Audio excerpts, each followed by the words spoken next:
member states then thought, well, what are we going to do about that? Because we can't just let them all roam around, okay? This is not the idea here, that we're making it easier for the criminals and terrorists. So what they started in developing is what is called a common border area, a common policy on border management. They developed a number of very important systems. The Schengen Information Database, for instance. They have a number of other instruments that at the time the UK government is opposed to this, wants to stay out of this, but despite the fact that the UK government wants to stay out of it, it becomes operational. However, 10 years after the initial agreement was signed, it becomes operational in 1995. We have a variety of different treaties that further develop the European competences on those areas. In 1992 we have the Maastricht Treaty. I will spare you all the details, but just to say that this is the first time ever that the European Union gets competences in this particular field of counterterrorism and policing, not before 1992.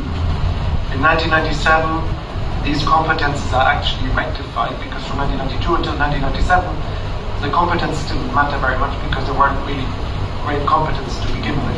But it isn't until 9/11 that the European Union actually uses any of those competences. So what are the uses of those competences? Let me tell you a couple of those. The important part here is, for instance, the flagship solution that was found immediately after 9/11 is the so-called European arrest warrant. The European arrest warrant is unlike anything that you've seen at the international level. You know about the international arrest warrant, you know about Interpol and how that kind of sends a red notice and so on. The European arrest warrant works slightly differently, because the European arrest warrant is a mandatory arrest warrant.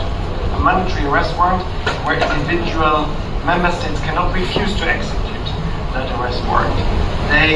This until then have been one of the issues that was seen as really pushing backwards European counterterrorism efforts, notably in relation between France and Spain and ETA and so on. That was really a very, very sticky point, the handing over of terrorist suspects. The European arrest warrant cuts that out entirely. Why?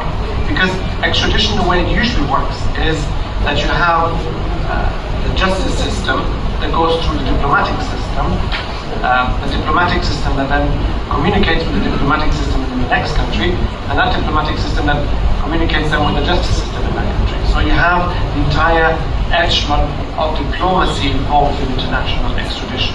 And for any reasons, nations can say, okay, we don't agree. We don't agree that these are terrorists. We agree that they're terrorists, but we don't agree with the kind of way that you process the procedure. We don't think you uphold human rights. We don't think you do this. There's a trillion reasons why, in a sense, they might say, no, we're not executing an arrest warrant. Now, by excluding this entire echelon, what they've done is they've removed all those reasons. There's in fact very, very few reasons under the European arrest warrant for which you can still stop a warrant. For 32 different categories of crime, mostly crimes of very, very serious nature, but there's 32 different categories of crime. You cannot refuse the European arrest warrant anymore. The judge has no individual